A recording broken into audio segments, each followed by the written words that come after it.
En México, las cortinas de humo se han vuelto un tema recurrente y característico, por el cómo estas situaciones tratan de encubrir eventos corruptos con otros eventos menos importantes, para no causar revuelo en la gente. A continuación, te presentamos un iceberg de estas cortinas, hecho a base de las investigaciones que hemos realizado, catalogándolo del menos irrelevante al más recóndito y grave. Comenzamos. Los narcocorridos son un subgénero musical de los corridos mexicanos, cuyas letras cuentan historias, a menudo de manera épica, sobre figuras relacionadas con el narco, sus lujos y hazañas. Este tipo de canciones han impactado a tal manera de que existe el término de alucín, las cuales son personas que aspiran a tener un estilo de vida glamuroso y ostentoso, inspirado en las figuras del narco. Lo malo es que esto también los lleva a imitar sus actitudes y comportamientos, incluso los lleva a formar parte de estos cárteles. Este tipo de canciones también podría considerarse un tipo de cortina de humo, ya que, en vez de reflejar las muertes, los crímenes y la violencia que existe dentro del mundo del narco, solamente demuestra la parte buena, que serían los lujos, el dinero, la fama, el éxito, entre otros. La película La cortina de humo, Wag the Dog de Barry Levinson de 1997 está basada en la novela de Larry Beinhardt, American Hero de 1993. Se ocupa de cómo un productor de Hollywood, Stanley Mutz, y su equipo de ayudantes fabrica una guerra ficticia para distraer la atención de la población del escándalo sexual protagonizado por el presidente de Estados Unidos a 11 días de las elecciones. Una joven becaria universitaria que ha visitado la Casa Blanca acusa al presidente de acoso. Sus asesores, entre los que se encuentra Winfrey Ames, jefa de presidenta de la Casa Blanca, se reúne con Conrad Breen, un experto en solucionar crisis gubernamentales. Él considera que lo único que puede desplazar el interés de los medios de comunicación y, por tanto, del público, es un conflicto armado. En este caso, Albania será el país elegido para ejercer de enemigo. El motivo inventado es que hay un grupo musulmán fundamentalista que quiere destruir a Estados Unidos y está sembrando el terror en la misma Albania. Para demostrar esto, graban con una actriz que representa a una joven albanesa que huye de su pueblo en llamas con un gato en brazos. Los terroristas han matado a toda su familia y han incendiado la localidad. Esta película se considera un gran ejemplo de que cómo el poder político manipula los medios de comunicación y, esto a su vez, a los ciudadanos. B. La facilidad con la que se construye una noticia falsa. C. La indefensión del público frente a la desinformación. Y D. Cómo la guerra es un espectáculo televisivo más. La autora considera que el largometraje, a través de la parodia, ofrece varias claves de estrategia política. En ella se combinan elementos que, en un principio, parecen muy alejados entre sí, como el beneficio empresarial y la religión. La película muestra cómo la estrategia de política exterior que se mantiene a lo largo de la historia del país se une en el interés económico y la rentabilidad, a través del diseño de un plan objetivo que establezca los medios necesarios para alcanzar un fin, con la apelación constante a Dios. Su justificación está basada en una especie de superioridad moral de origen divino, que se aplica a objetivos puramente materiales. Sorprendentemente, con todo el tiempo que ha pasado desde entonces, la idea no pierde fuerza y sigue vigente en la política exterior actual. Los 15 años de Rubí, porque todo México y buena parte del mundo se detuvo para hablar de una quinceañera. En diciembre de 2016, un video casero se volvió viral. El papá de Rubí Ibarra, un adolescente de La Joya, San Luis Potosí, invitaba a todos a su fiesta. Y cuando dijo todos, el internet lo tomó literal. Más de 1 millón de personas confirmaron en Facebook. Llegaron patrocinadores, artistas, políticos y asadrones. La fiesta fue un fenómeno mediático. Mientras el país entero hablaba de Rubí, se estaban viviendo momentos críticos en la política y en la economía nacional. El peso mexicano estaba cayendo a mínimos históricos frente al dólar. En esas fechas llegó a cotizarse por encima de los 21 pesos por dólar, una señal de fuerte desconfianza en el rumbo económico del país. También se hablaba del inminente gasolinazo de enero de 2017, una medida impopular que provocaría protestas a nivel nacional. Y en el Congreso se movían fichas. Se discutían recortes al presupuesto y se hacían reajustes que afectarían a programas sociales. Pero en los medios nada de eso estaba en portada. Todo era Rubí. Para muchos analistas, los 15 de Rubí funcionaron como una cortina de humo perfecta, una historia alegre, inocente, viral y nacionalista que sirvió para distraer de temas claves como la economía, el tipo de cambio y las decisiones políticas impopulares. Durante el sexenio de Salinas de Gortari, durante 1988 y 1994, se comenzó a correr el rumor de una criatura que mataba el ganado y atemorizaba a los campesinos de Puerto Rico, filtrándose en nuestro país. Los medios de comunicación de la época comenzaban a cubrir el tema, reportaban muertes inexplicables de ganado y extraños avistamientos. La fiebre por la leyenda tuvo incluso tintes políticos, por Ignacio Izquierdo. Se tenía dos teorías acerca de todo esto. La primera, que le habían dado cobertura tras la demanda del tema, siendo esto una moda y un acto natural. La segunda, donde se decía que todo había sido obra de una cortina de humo, para desviar la atención de los mexicanos del reciente asesinato del candidato presidencial Luis Donaldo Colosio, el levantamiento zapatista y el régimen priista.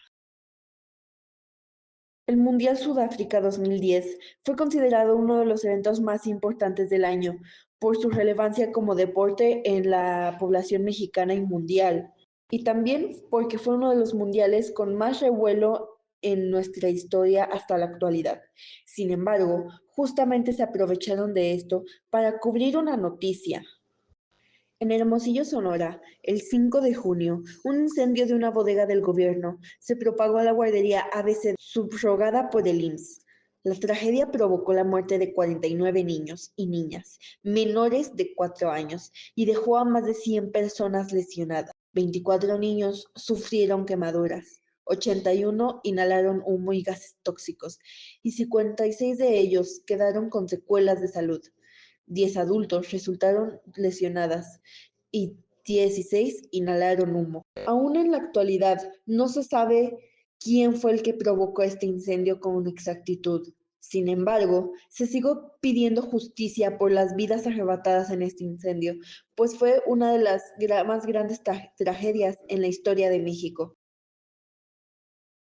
Otro caso que podríamos catalogar como una cortina de humo sería la boda de Eugenio Derbez durante el año 2012. Este caso consiste en que Televisa dedicó todo un día a subir diferentes momentos, películas, etcétera, del actor en honor a su boda. El problema viene que mientras esto sucedía, el país estaba en las elecciones de ese mismo año, 2012. Y mientras Televisa se dedicaba arduamente a subir todos los momentos del actor, el país se encontraba en una de sus mayores crisis. Esto debido a que el partido del PRI robó aproximadamente 3.000 votos del partido contrincante, el PRD, lo que ocasionó la victoria del PRI sobre el PRD. Esto finalmente resultando en la peor crisis por elecciones que enfrentó el país. Todo esto mientras Televisa se dedicaba a transmitir la boda y momentos de Eugenio Derbez. Fue así como lograron desviar la atención de lo que verdaderamente importaba. Caso Paulette. El caso de Paulette es uno de los ejemplos más claros y conocidos en cuanto a cortinas de humo. Paulette era una niña de 4 años cuando todo México se enteró de su desaparición debido a un reportaje hecho por Televisa en marzo de 2010. El caso consistió en que un día, para ser más específicos, el 22 de marzo, Paulette desapareció repentinamente, lo que activó todas las alarmas y se empezó una investigación. Pero poco a poco, este caso se hizo cada vez más raro, debido a muchas inconsistencias, como la falta de preocupación de los padres, el que en las entrevistas el lenguaje corporal de los mismos padres era bastante extraño, el hecho de que su madre tenía relación con el gobierno, entre otros. Pero lo más inquietante de este caso fue el final, debido a que se encontró a la niña en el mismo lugar que desapareció, es decir, en su cuarto debajo de su colchón, esto dando paso a aún más inconsistencias. Como que para el momento en el que se encontró el cuerpo, este en teoría ya debería desprender un olor fétido. O también que con la misma ropa que encontraron a Paulette ya había sido mostrada en entrevistas pasadas. Cabe aclarar que durante todo este caso, Televisa con su reportaje le dio atención excesiva. Literalmente no pasaba nada más. Lo preocupante es que mientras Televisa se dedicaba a transmitir esto, el país se encontraba en una de sus peores épocas, que fue la guerra contra el narcotráfico durante el sexenio de Felipe Calderón.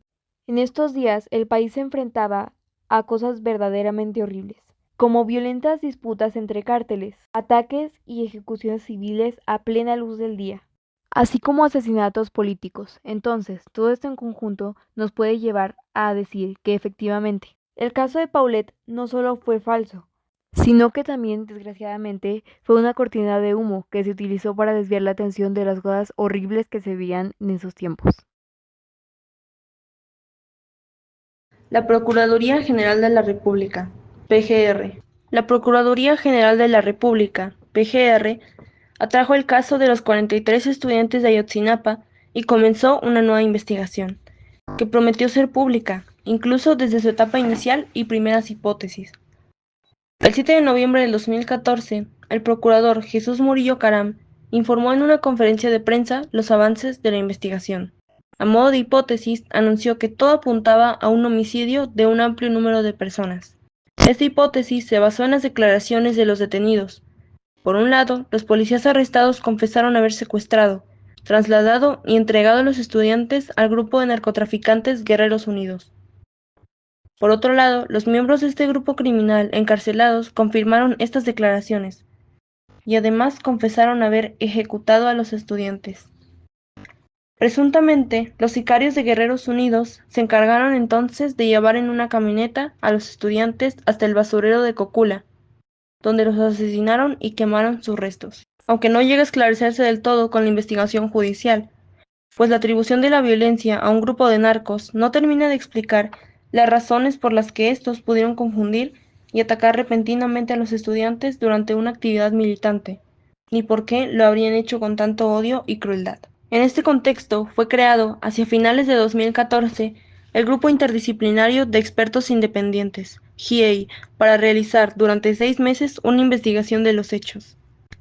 El informe de Ayotzinapa es el resultado de este esfuerzo, cuyos hallazgos principales fueron resumidos y divulgados en una conferencia de prensa, a principios del mes de septiembre del 2015. En ese momento, el GIEI hizo constar la carencia de pruebas científicas para afirmar que, en el basurero de Cocula, ardía un fuego de la magnitud suficiente para quemar 43 cuerpos y reducirlos a cenizas. Afirmación que había hecho la PGR con anterioridad. Esto refuta la verdad histórica que proclama la PGR y marca una nueva etapa en la historia del caso de Ayotzinapa. Los padres y madres de los desaparecidos han insistido, desde un principio, las debilidades de la investigación que realiza la PGR, así como en la falta de pruebas contundentes que vayan más allá de las confesiones de los detenidos y la puesta en escena de la destrucción de los cuerpos. Esto apunta a que la PGR dio información y conclusiones erróneas, para que aparentemente no se descubra la realidad.